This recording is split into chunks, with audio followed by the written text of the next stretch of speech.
Hello, everyone. I'm here with my friend Bill Joslin, Hello. and yeah, I don't know how many years I've known Bill. Oh, but we've connected online over maybe the past 6 years or so, something like that. I think it's even longer. I'm thinking Yeah, it was around 2013, 2014, I think. You'd offer to yeah, send me a book. yeah. Yeah. Amazing, Yeah. amazing. Yeah. So the reason I'm having Bill on, and the reason I offered to send that book was the initial time I heard you were talking about meditation on a podcast that we were both listening to at the time. And for the purposes of this conversation, what I liked about the way that you kind of seemed to approach life and the topic of meditation was something that you dived in fully, you dived in deeply. It sounded like, and you're welcome to talk a little bit about the experience, but from what I recall, you had been meditating and you went to Asia and you were really trying to go deep and go to the heart of it. Yeah. And then you got to the stage where you spent enough time to appreciate it enough that you felt comfortable almost criticizing or looking at elements of it that maybe didn't sit quite right with you. And Yeah. yeah, and so for me that's always of interest. Like that feels familiar as far as the way that I model my experiences on. I go deep and then get familiar, get comfortable, and then in that comfort, I'm able to see actually what doesn't look right, rather than it being just coming from a judgmental place of, you know, being in a Yeah. place where I can comfortably start to assess a situation. And so, yeah, I really liked what you brought to the table in that conversation. And as a thinker, I found you to be quite intuitive and yet very methodical, eloquent. I love the way that you expressed yourself. And, I know that many people have said that. So, yeah, and creative. And over the years, little things have come out about your own history. You mentioned touching on art at different times and the way that you run a team in construction now. And so many different themes that, these are just life skills, but they're of interest to me because I think that having the ability to think creatively and having confidence in your creative thinking just offers so much scope. And you know the kind of opposite of creative thinking is narrow thinking, and that gives us very little option. And so yeah, I feel like what you bring to the table is ability to like sit calmly in the tension and then see what options are available. Yeah. And I think that there's a real skill around that because there's a number of things that came out of what you just said there. I find I find the greatest opportunity for creativity is when you're confronted with limitations. So an example, when I was in my early 20s, I was had a budding art career sculpting and painting. I was a much better sculptor than painter. I was never very good painter, but I could never paint hands and feet. So I try to avoid it, or try to obscure it, or try to make it more aesthetic, just so I could get back past that element and onto the rest of the piece. And those little aesthetic lines that I would hint at a hand or a foot actually became part of my style. It started becoming recognized for how I would do this. And it wasn't creative as much as me trying to overcome a limitation I had in my own skill. And I find that constantly that when you mentioned tension is interesting. I'll have a suspicion about something. It'll be a limitation or uh, yeah, a suspicion. Like an anxiety will come up, and it's like I won't jump on it right away. I'll let it sit and let it percolate until the timing's right, and that's generally becomes the point where those unique insights come out. Yeah, so yeah, I find creativity is less about you know the sky's wide open, do whatever you want, create things out of nothing, as much as it is about confronting limitations. confronting the restrictions and seeing how you can get around that. How can you still get your goal accomplished even though there's this big obstacle? And that's where the creative ideas come up, and the insight and the inspiration. Yeah. Yeah, beautiful. Maybe speak a little bit more about this thing that you just mentioned, an anxiety or something, something comes up, an insight can be similar. Maybe the insight follows later, but something triggers you emotionally in some way, Mm-hmm. that you Yeah. take notice. And then I love the word that you use, because it's something that I use in coaching. It's like percolating. And I think in the culture that we're in at the moment, and we all want to get things done, but one of the kind of enemies of getting things done as far as creativity can come in is sort of mistaking procrastination, or mistaking percolation for procrastination, and wanting to rush the process. And I love the way you put it just there. It's like the timing, it just requires that we sit back and trust it. It is going to be doing its own thing in the background. You're not jumping on it straight away.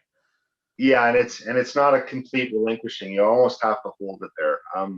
And this was probably the most beneficial skill I learned out of meditation, was that being able to sit there with that tension or that anxiety, and not try to jump in and do something about it, but at the same time not push it away or dismiss it. So it's almost like this holding pattern, like a stasis. It's there, and it's like, okay, just hold it, and then just let it do its thing, and then it's something that happens to you. And what you're doing is just keeping the opportunity present until it, I used to say, it pops. It's like it bubbles out of the mud, bubbles up, and then you're like, oh, that's what it is. And then the tension goes away, and then you move on until the next tension comes up. There is a real a nuance, a subtlety, I think, to your physical awareness to be able to hold that and actually deliberately use that as a skill. And meditation gave me that sort of awareness and that discipline to be able to do that. And it's, quite frankly, it's literally how I've survived my whole life, was dancing with that thing. Because I don't have a formal education. I'm intelligent, but it's very raw and unrefined. So I've survived through the world by following these instincts and having creative solutions and getting by, like finding a way. Mm-hmm. Yeah. But that is at the root of it. It is an intuition. And I kind of have issues with the terms instinct, intuitions. I try to avoid it because it gets muddled up with that it's an emotion or it's an emotional experience. And what I find is it's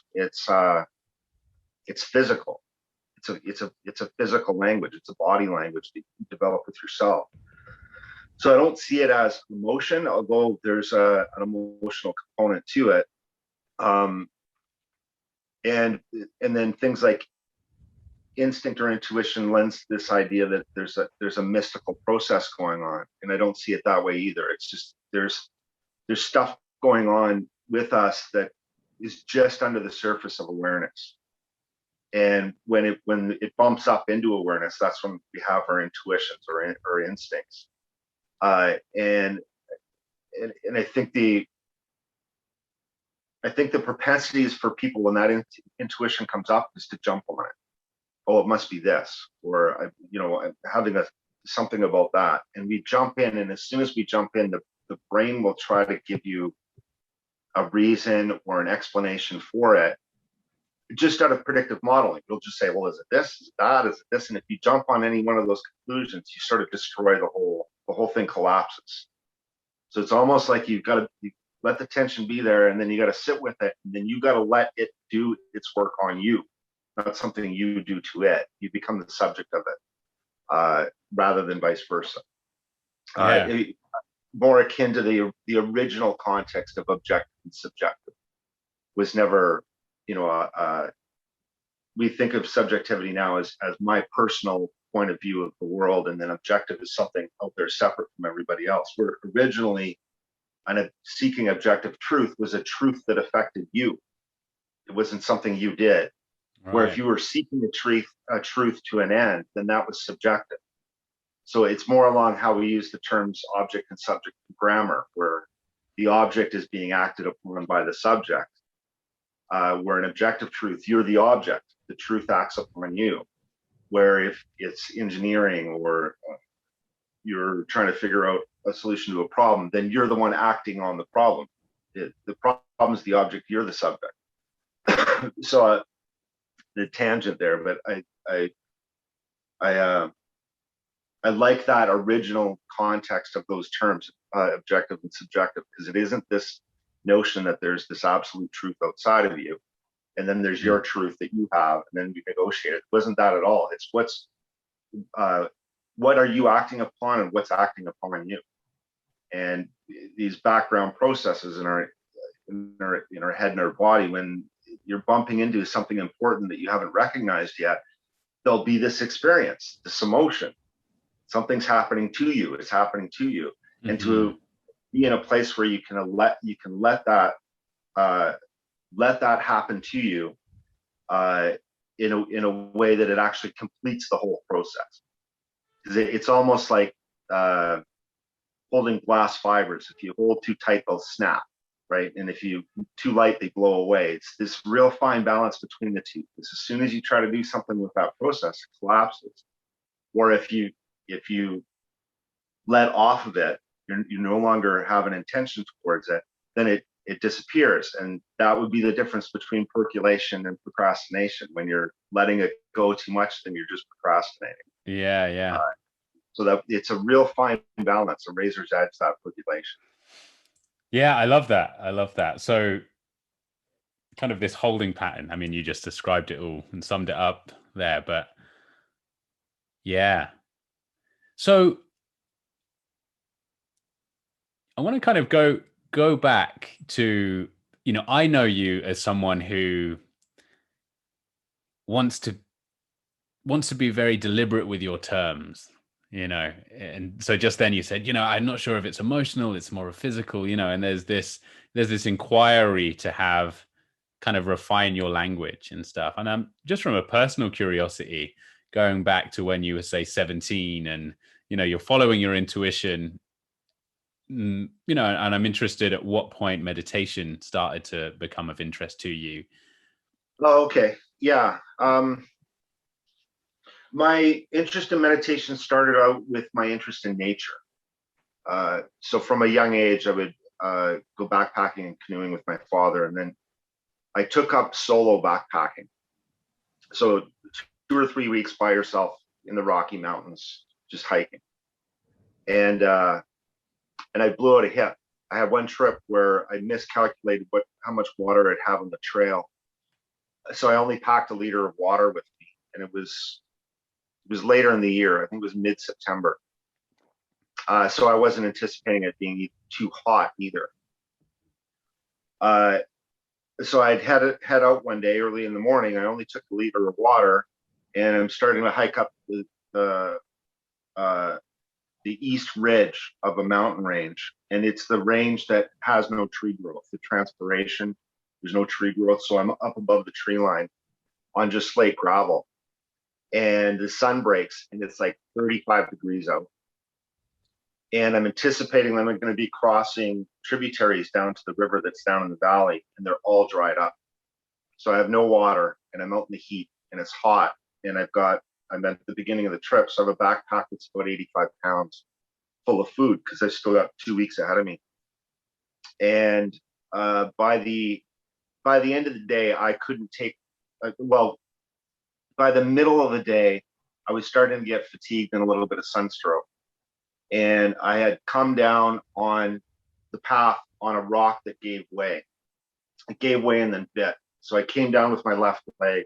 My leg slipped out and straightened, and then all my body weight and the pack weight came down on my hip joint and blew out my hip. And so I was having a really hard time hiking now. And now I'm nowhere where you can set up camp. Like I'm. Oh no.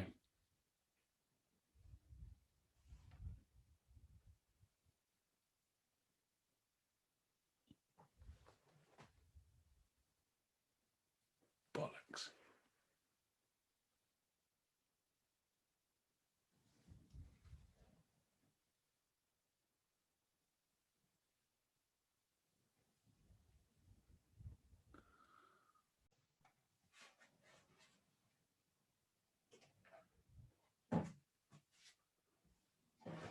Are we back?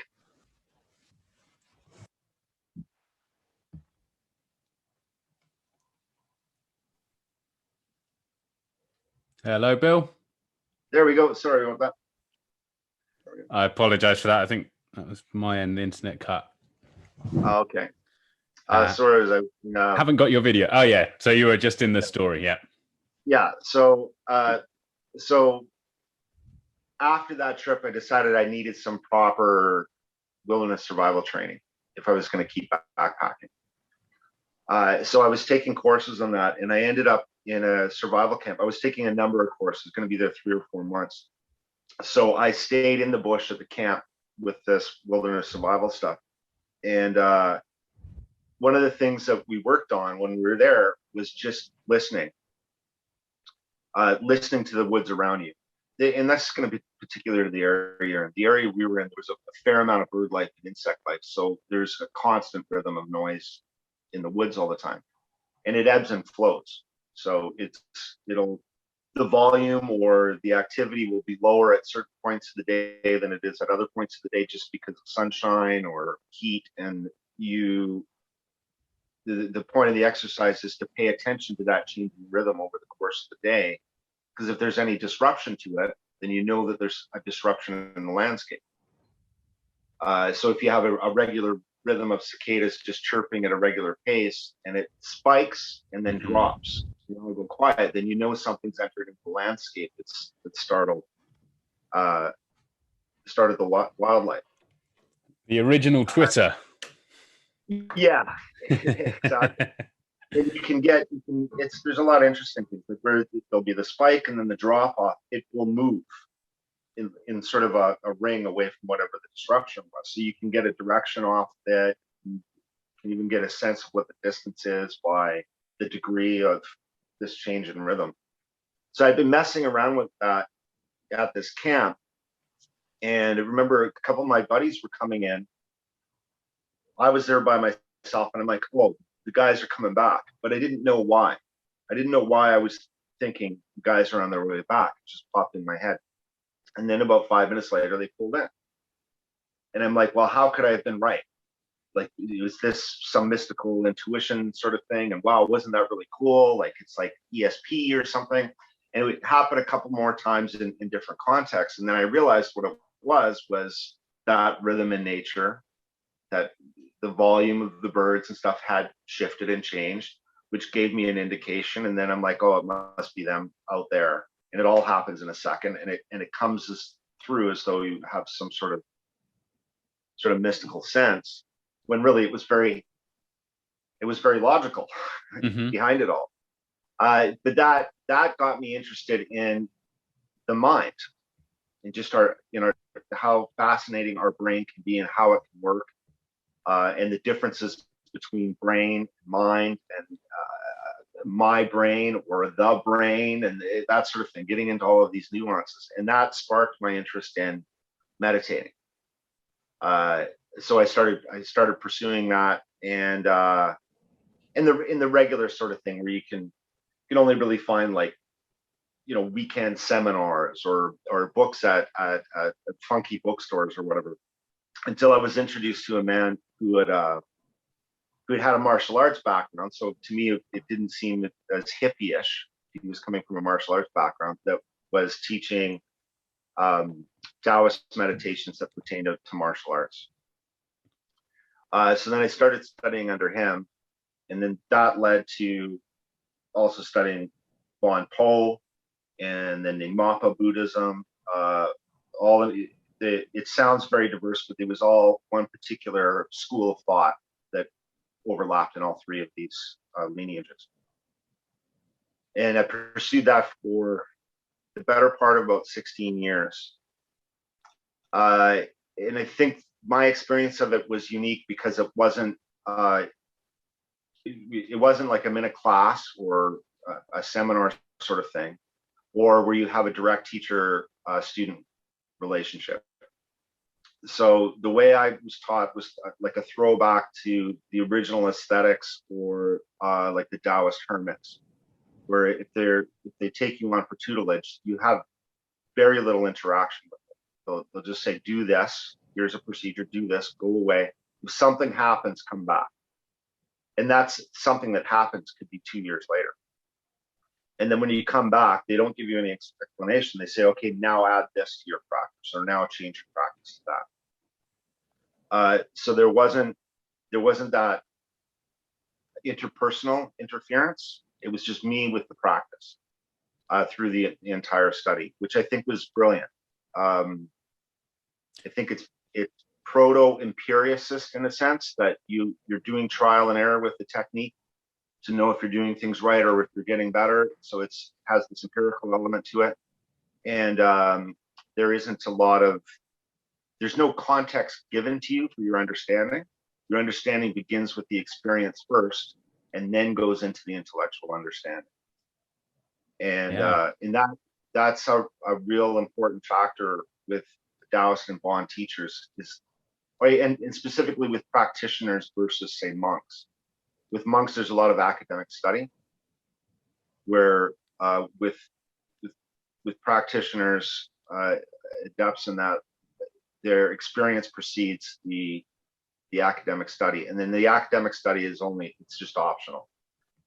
So what I found is that I would learn something or gain more skills with meditation, and then these other passages, whether it's out of the Chang Tzu or something, that would fall in place. You know exactly what they're talking about because you've had the experience that they're referring to, rather than not having that experience and then trying to grasp the meaning of what they're saying and analyze the words. An example of that, in the Chang Tzu, there'll be passages that reference holes. So it'll talk about the wind making music through a tree, but it's not the wind and it's not the tree, it's the holes. It's the absent space around the limbs that's making the music, or the holes on a flute. And then there's one passage in there saying that that while regular people have all their holes open, their eyes open, their ears open, the master tries to shut the holes, to close those holes. Well, if you don't have any experience with meditation, then it sounds very esoteric and very interesting, and different framings, changing framing to gain insight. With meditation, it's very simple. In the early stages of meditation, when you're learning like Kong Qing and instilling the mind, your senses literally come on and off. So you'll be sitting there and one eye will go blind, and it's not black, there's nothing. One eye will go blind and then the other, and they'll go back and forth. Or you'll lose hearing in one ear and then you'll lose it in the other ear, and it oscillates back and forth like this. So it's literally closing off the sensory data. You're shutting off or what's happening is your awareness of sensory data from that ear is being shut down, and then this one's shut down. So it's being able to take that process and making it conscious, to shut down the eyes, shut down the ears, until all that's left is just consciousness. So it's just you and the consciousness. The sensory data's been sort of clipped off. So learning that way I found incredibly useful, because I end up being the authority on what I'm deciding, because it's based on my experience. I can look at it and say, well, no, that doesn't, when he's saying that doesn't feel right. So there's that intuition again, because it doesn't align with other things that I've had in the experience or in the skill set that that I may or may not know, but something seems contradictory. And when you have a teacher, they'll teach you through contradiction. So you don't want to just dismiss it, because they might have something there that you don't understand. So you kind of got to lean into those contradictions and see if there's something to it.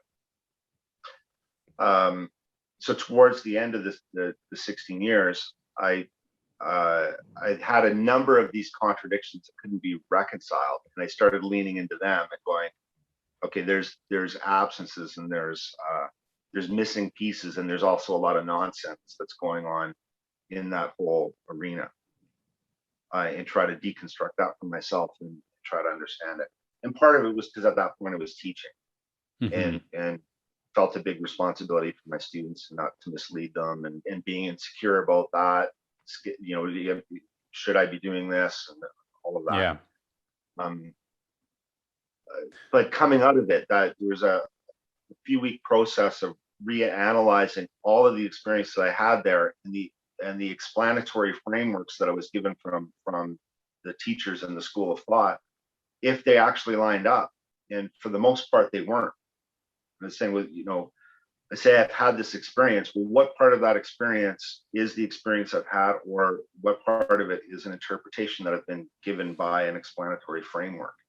And is the framework flawed, or is the experience flawed? And playing with that content context over 16 years of experience, and it was really fruitful by the end of it. Really breaking it down to clear terms, and really cutting, you know, Dallas term, cutting the dross, blowing the dross from the water. Yeah. Right. Yeah, thank you. That was really, you know, that's really interesting. And there's a number of things there that I kind of want to tease out. And so if I talk about creativity, to me, there's, you know, there's a very kind of limited meaning of the term. You know, we can think of art, we can think of music, just sort of self-expression in a way. And then, which is great. I think all of these are kind of arenas where you can learn the same principles that apply to just life in general, how to show up creatively to everyday life. And the thing that I want to sort of bring into your story there is this element of self-trust in this process, and like the willingness to place yourself at the authority of your experience, and that at some level you're going to trust that. But also, as you said, you know, you don't want to dismiss the teacher too early, and just this model of education and passing on the lineage, the, you know, this package of knowledge, that actually there's not too much back and forth. And so there's not, you're having to have that conversation with yourself as you go through it. And so again, that's something that really requires you to even have the confidence. Like, am I ready? Am I, you know, who am I to be doing this? Who am I to go off and take this tiny bit of information and do something with it, turn it into something for myself? So one of the other things, I think one of my tiny, you know, my miniature crusade in a way, why creativity has felt so important to me as something that's empowered me in my own life, is since the boom of the internet, we have this access to so much, and we see all of these paths available to us. And there's the opportunity to be entrepreneurial, to, you know, the whole reason I'm here living on this island is from very young, I had this idea, wow, I can become an autodidact. Anything I want to learn, I can learn. Anything I want to do here, I can do. And yet actually stepping into that reality, it so very quickly became overwhelming. It was like, and not only overwhelming, but also not really what I was looking for. I wasn't looking for an endless amount of maps from other people. It seems great, but until I figured out, can I navigate myself in my own internal terrain? And like, those maps are kind of useless until I have confidence in myself that I can walk and trust the process, and, you know, and create something that feels it's reflective of who I am at my core, not just spend a lifetime walking other people's roads. And, you know. And I think that for me, when I say authority, I don't associate it to confidence as much as responsibility. And I think that's a mistake that a lot of people make. You know, if I was questioning my teachers, it wasn't because I had a confidence in the teaching that I was challenging them on, as much as I have the responsibility that I'm deciding to follow them. I'm responsible for that decision. So if I'm going to adopt what they say without any questioning, then I'm going to be responsible for that if they're wrong, because I didn't do the work. So and this was particularly pronounced with the meditative study, that I was the one responsible for it all. So, and I think that goes back to the type of teaching style, because I didn't have like a personal access, meaning access to the teacher on a personal basis. That it was strictly technical and strictly around the practices. That I'm like I'm the one that ultimately is going to be responsible for my failure or success. I can't just say, oh, but you told me to do this, or you said this and you were wrong. No, I was the one that chose to assimilate it and adopt it. Mhm.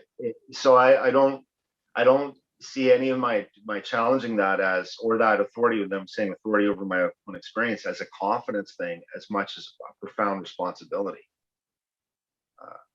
And that's carried over into other activities too, that it tends to be that sense of responsibility that has driven me forward, not so much confidence. Yeah, yeah. How I think of the word trust, and self-trust or self-reliance, or I can just imagine the fall off rate. If I were to be given some instructions, I don't know if I would be there 2 years later, and not having so much interaction. Like what kind of helps you stick with the process and persist? I don't know. I I would say, because I'm highly dyslexic. I don't function well unless I have imposed structure on me. Like I'm not one of these super disciplined guys in a general sense. What it is though is if I find something that is inspiring or gives me passion, it's the passion that carries me through. And I think that there are phases of passion and different types of uh, how we process or experience that passion that many people don't get past the initial stage. The initial stage is very wonderful. It inspires you to move forward, and it's exciting. But what happens when the excitement goes away? Does the passion go away? And if it was it really passion if it went away when the excitement went away? When it gets hard, does the passion go away? Uh, so I think I've managed to form a relationship with my own sort of passions that let me get past those initial phases where you might just drop off or dismiss it. It's like I'll set them aside sometimes, let them percolate, come back to them. There's a dance that goes on there. But yeah, I'd say the only thing that has really driven me through these things is passion, and I don't assume to know myself.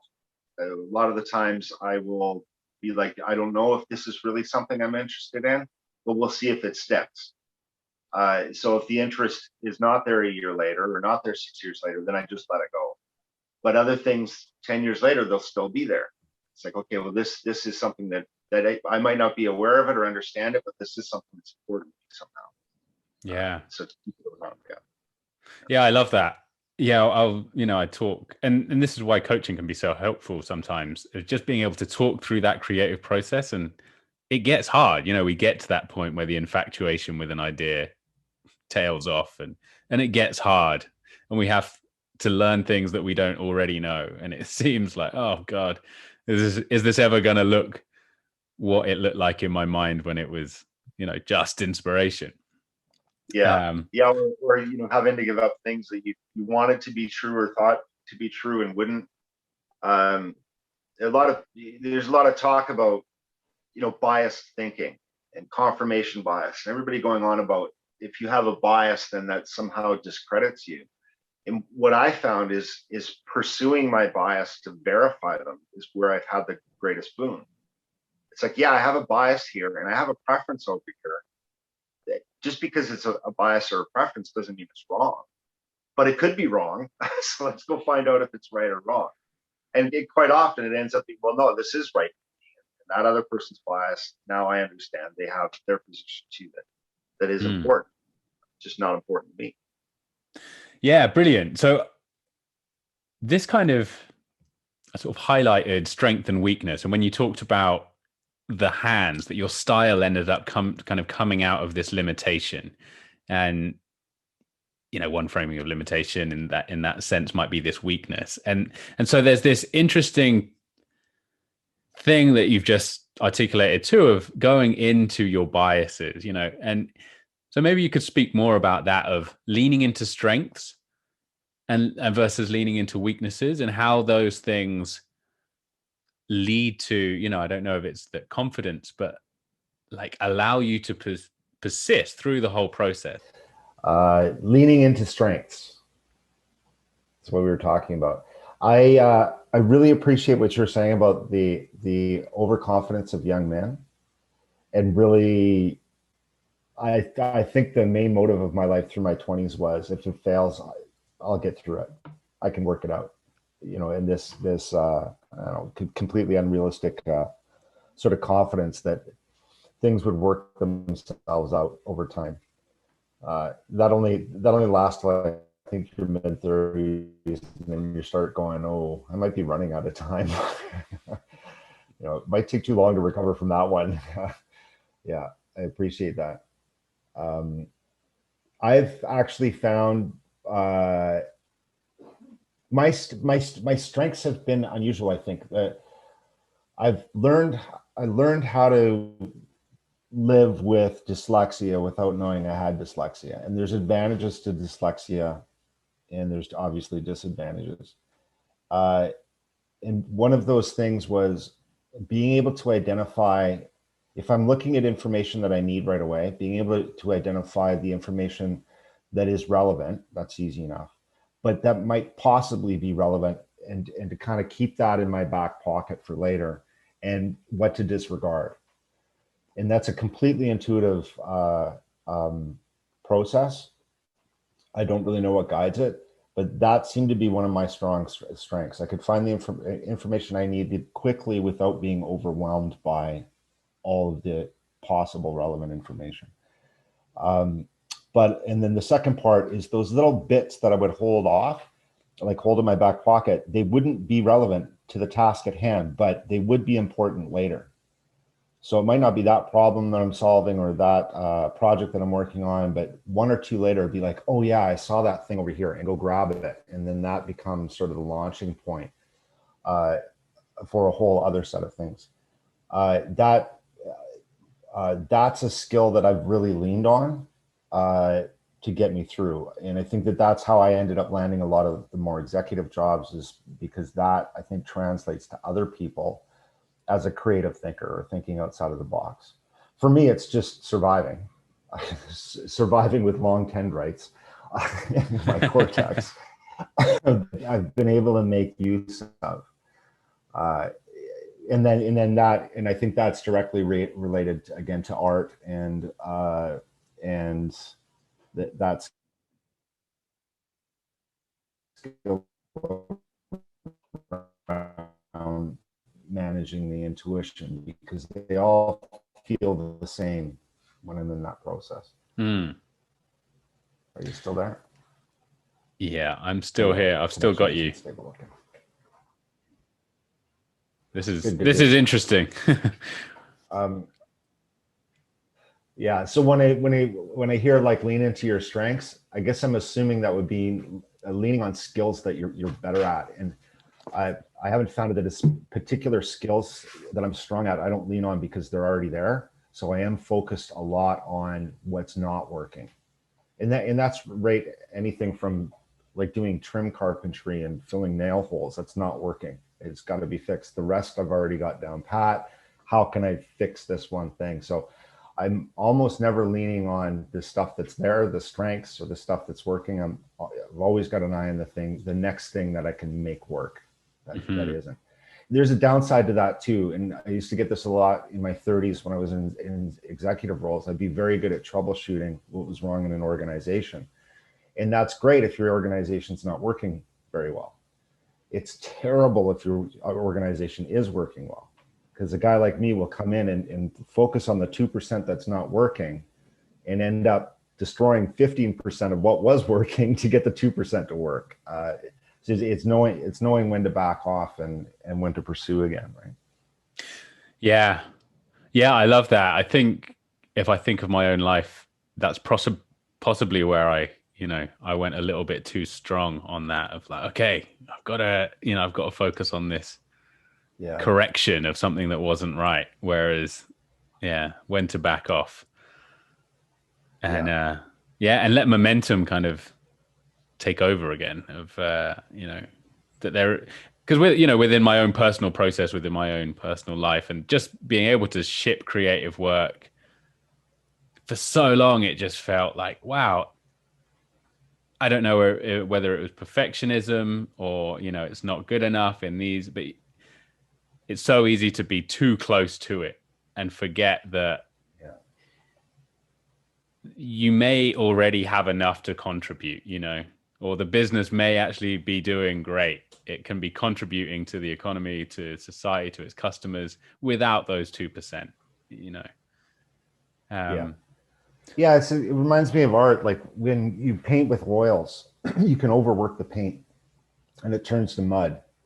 You can do the same thing with clay. You can overwork the clay. With programming, you can overwork a problem. So sometimes it's better to back off instead of trying to refactor, back off and just rewrite it if it's not working. And I think that really helped me get over the notion of idealism, because I was very idealistic in my younger days. That perfect isn't actually perfect. Like if you're working with oil paint and you've got it right to the right place, if you keep working that paint, it's going to turn to mud and you're going to ruin it. Well, you're at perfect, even though there's 2% that could be better. That is the perfect. You've struck the perfect balance. So just leave it there, and being able to recognize that, whether it was programming or painting or life, that knowing, like you say, knowing when to back off, I think is a skill in and of itself.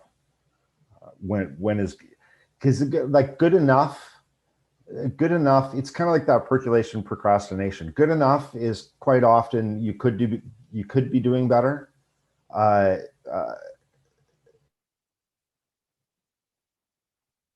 But you don't have to do it perfectly. And in the attempt to do it perfectly, you're probably going to ruin it. I'd see this with programmers, teams of programmers, because the pursuit is always to have very concise and elegant code. And to land a job, we might put together a functional mock-up where 60% of what the clients ask for, we build beforehand and show it to them.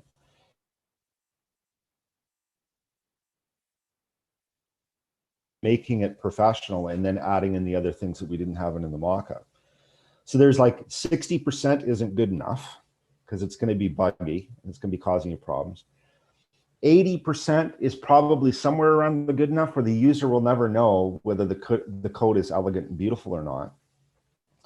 And past 80% is going to cost you more to get that extra 20% than what the entire project cost to date. So there's somewhere between that 80 and 85% seems to be a sweet zone.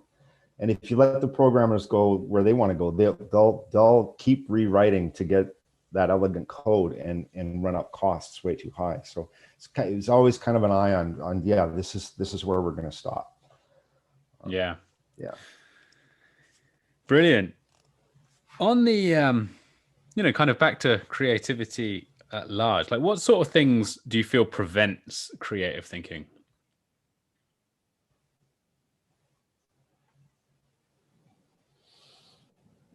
I think this will be more the emotional side. I think that, if you're in a place of resentment or discouragement or general sort of cynicism, I think really it's not only kills creative juices, but it blinds us to any creative opportunities.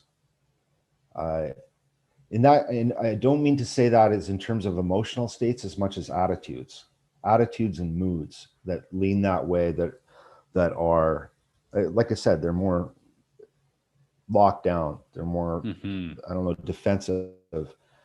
Closes the eyes to any opportunities that might actually take you out of why you're in that mood in the first place. I think that mood dictates attitude dictates emotional response dictates what you see and don't see in terms of the data that you collect. So being aware of having built up awareness enough to know that it's subtle differences between mood, attitude, emotion, and information is another skill. In that sort of discouraging mentalities, I think, get in the way. I've seen people that have what we would call negative attitudes that are very creative because of it. A lot of disagreeable people are like that. It'll come across that they're coming from a place that's very abrasive, maybe even abusive, but their goal is really, everybody else or the sanctity of a project or whatever. And that can drive them forward. Just brute force. But the ones that are really about being dismissive, pushing the world off, everything is crap, the over skepticism, I think, really closes down opportunities to see creativity, not only just to be creative. Dampens both. Yeah, great. Yeah, and then I got this kind of question on community as well. Like, on one hand, creativity is something that we experience sort of very much within ourselves, and yet there's, we also obviously have different inputs from different people. And I think the desire to be creative is often, whether we're problem solving, and that'd be business or, code or art, like there's another involved. But then also just being part of a community or a team has so much. So I'm just, maybe there isn't too much to be specific, too much time to get specifically into this. But yeah, how have other people played their part in your creative process? I like what Luke Weinhagen had said about families and individuals. We're sort of in a society that says that an individual has to be whole. So you have to plug your holes. You have to fix your shortcomings, and trying to create this perfected self, this whole individual. And he made a comment that was really interesting. Is the individuals are not meant to be whole. We're supposed to provide parts. In his context, he was using a family. Every family member brings in this sort of flawed, incomplete individuality, but together it forms a whole. And together we form that wholeness. So that seeking of that wholeness or that perfected self is actually in the community. It's not in yourself. I find the meat on the bone that I need to get creative juices going, or to really build up momentum on things that I'm pursuing, almost always comes from other people's input. I might spark it, or might, start an inquiry, but when there's other people that have a similar passion, start giving their input into that project, then you build off of it, then they build off of it. And you get this upward spiraling of, I wouldn't necessarily say collaboration, because where I find it works the most is when we're all pursuing individual goals or projects, but we're doing it side by side, and then it bounces off. And I think the reason why that works is because there isn't any ego investment. There isn't any giving up of your stake to somebody else, because it's your own pursuit, but they're pursuing something similar. You do it together, and that feedback loop happens. And it's these other people, these other like-minded people, that end up completing you. You're filling in the holes and allowing everybody to move forward together. Yeah, brilliant. This, where does leadership fit into that? And maybe this is slightly, it's a slightly different model of, creative community where you're completing each other, but you have your individual goals, which I think is great. I definitely relate to that. And it's something that I'm looking to build in this creative community. I think that one of the things out there is that we're quite siloed. And so we're surrounded by other programmers or other artists or other people trying to build their website, and it just becomes a little bit, I think there's competition that can come involved. We can think, oh, I'm not far enough ahead, or maybe these people aren't serving me enough. And I think there's something very interesting when people have their own goals and their own creative outlet. And, so one of the things that I found since just deciding that my central point will be the creative process, then everything else can be filtered through that. And I also can speak from a place where I feel like filtering someone else's experience through my own interpretation as it relates to me creates that spiral that you just mentioned. It's like, right. Oh yeah. But then leadership is an interesting one, because there is an element of, well, we can tease this out, but where that shared goal, or is it the leader's goal, or, how do you find leadership and creativity meet, and the importance of, of those in kind of pushing forward? I liked the organization structure in boutique marketing, because you would have your creative director actually didn't create or direct the creativity. They only had their eyes on the business goal for the client. That was their job, to make sure whatever's coming out of the creative department aligned with the business goals. The art director is the one that's then focusing on the creative output. So they might be the one directing what stock images are coming up or who's going to do the voiceover. See, that ends up being almost a positive and a negative. You have one that's focused on the production, and the other one that's focused on what not to produce, what not to do. And I think that in teams that I've run, it's far better. Well, let me back up a bit. In management, there's a lot of policies and protocols and expectations on a team, and then they lay over top of that the idea that everybody has a voice and collaboration, which to a large extent I think is interfering and nonsense. If I backed off of that more structured approach, let people do what they do and how they want to get it done, however they want to get it done. And as a leader, then all I'm focused on is making sure that things are getting done, and that they're not going down paths that are going to waste their time. So it's not really saying we're going to walk down this path. It's more like we're heading north. So you can deviate, you can go where you need to go, because that's probably where the good ideas are going to come from. But at the end of the day, your general momentum has to be north. It has to be to the client needs or to achieve this goal. So I like leadership that's more hands off. And really, they're more focused on the guardrails than they are the actual productivity. Then you leave it to your art director to decide what of the inspiring ideas are the best and to go forward.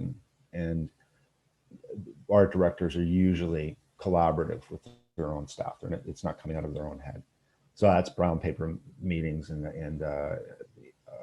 sort of brainstorming and stuff like that. Mm-hmm. So I don't think leadership is a matter of it landing on a single person's hands. It ends up being a combination of 2 or 3 people that are bouncing around each other for the rest of the group. And if you are the top guy, then you need to pick the people that are going to play those roles for you. And then sort of let the market decide at that point, let their interactions guide and decide. I think also, especially for people that are new to leadership roles, there's this idea of authority.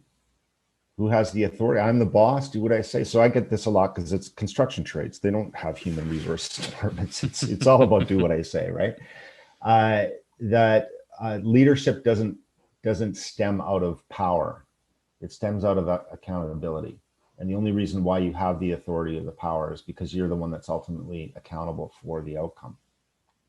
So if your staff messes up a project, you're the one that's going to have to face the client or face the CEO. So leadership isn't about power, and it isn't like a rulership, a king that mm-hmm. dictates or decides. It's about managing that accountability. If we're at risk, I'm the one taking the most risk. That's why I need you to listen to me, because my eye is on the risk. Your eye is on fulfilling the goal, but my eye is on the risk. And if I say don't do something, there's a good reason for it. That's a very different mentality around leading people than to have a dominating power over them.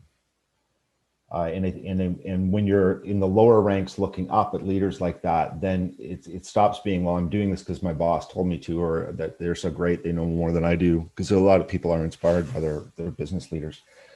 It's more like, we're doing this to save John's ass. we can't send him down the road. We don't know who we're going to get next.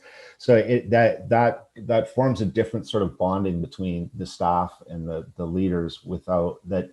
It doesn't feel hierarchical as much. It's more of equals. We're equals, but I'm assuming this subordinate role because you're the one that's assuming the risk. Mm-hmm.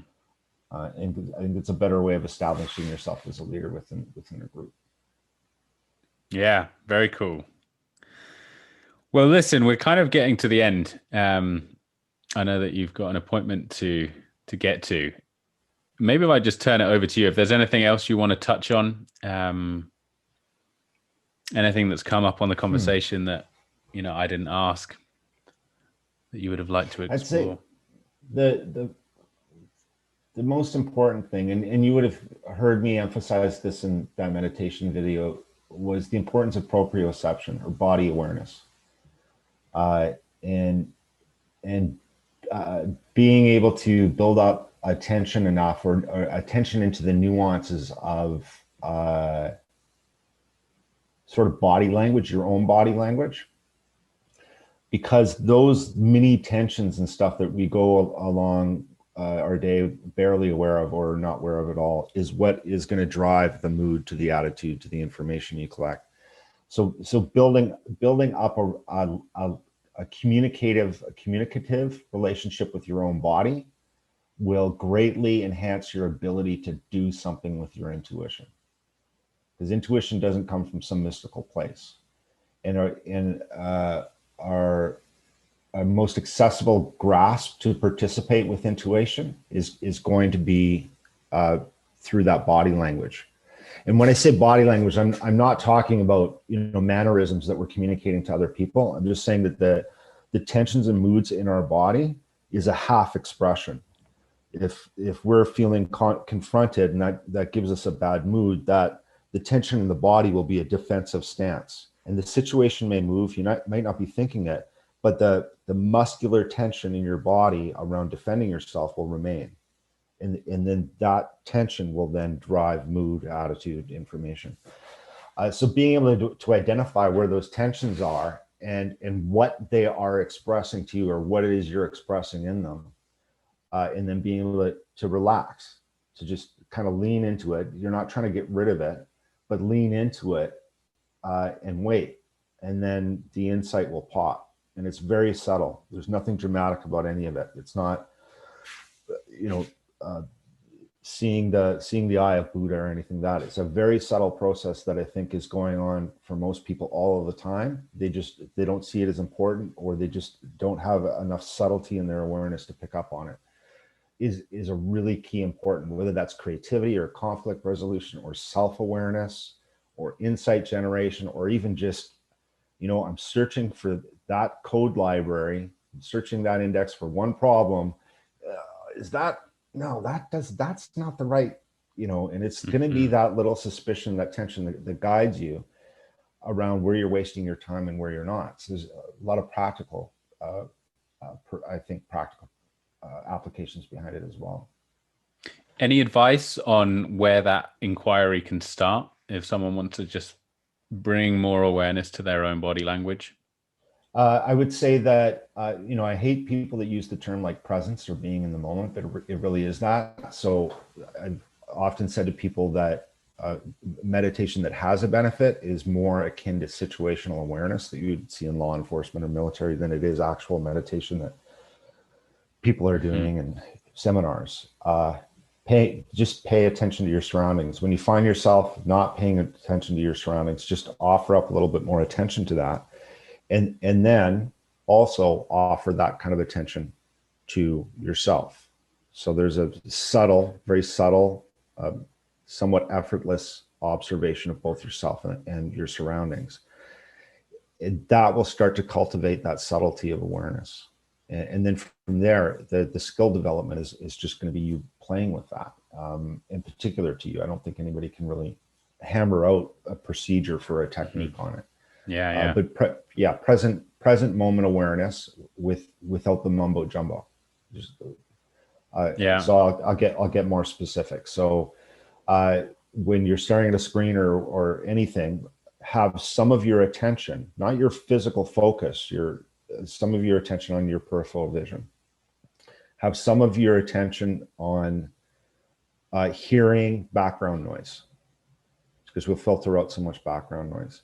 And then from there, I would say have also some awareness on the immediate area around your neck, upper shoulders, lower head, in all of that area, because that's quite often where the tensions come up.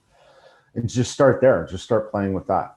So offering up to be more aware of what's going on out here in your vision, sort of listening behind you, and then what's going on up here in your upper body, all at the same time, without effort. Without effort. That's the hard part, without effort, because effort just adds more tension. When you notice the tension coming up,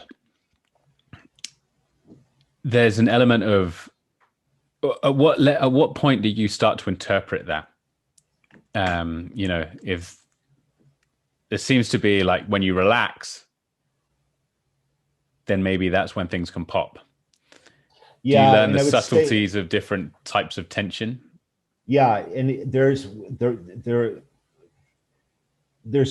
two aspects to that relaxation. There's the physical tension that you're holding in your body is going on, and then there's the intention to hold it. So if you have a tension in your body, it's something that you're doing. It's an action that you're doing, whether you're aware of it or not. So there's two elements to that. There's the physical sensation of the tension, and then there's the mental effort to hold it. You're relaxing the mental effort, not the physical tension. The physical relaxing the physical tension is more of a dismissing of it. It's eradicating it. It's the procrastination versus just the percolation. And relaxing the real term for it is the psychic effort to hold that tension. Relaxing that without interfering with the physical tension. The physical tension will disperse or change. So it might go from a tension in your shoulder to a tension in your throat. And then just notice that, and then don't try to hold it there and go, what is that? What is this? Because that's adding more of that psychic tension to it, and it'll work its way out. And they'll generally, sometimes it'll be this minuscule little memory, or it'll be an insight, or it'll be an observation will pop into your awareness. You'd be like, oh, that's what it is. And then all the tensions go away. So one of the things I like to tell people is that that a meditative insight, there's meditative insights that get very exciting, and then your mind will ramble on it, and it's all you can ever see, and it's this glorious event. It feels great and blissful, and that's not the real thing. The real meditative insight is when the insight comes and everything goes calm. And that's the difference. Is if as you're approaching the actual insight, the mind will ramp up a momentum around it, and it's because it's working very hard to figure it out. And that's right underneath our awareness. We get part of the insight, and then we participate. So we add more intention to it, which will actually prevent it from popping. And if anything, it'll distort it into something else. It'll change its meaning. So the verification that I use, if a tension will come up and I'll be like, oh, no, that's because I held a grinder in my hand for 3 hours yesterday. It's not something that I'm doing. It is just sore. And then what'll happen is my brain will go calm. But if I go, oh, it must be because my wife got angry at me last night. And then your brain runs with those narratives and starts reinforcing it and twisting information. And so I think the key verification there, it's the calm that comes after the insight comes, not the bliss and the enthusiasm. Yeah.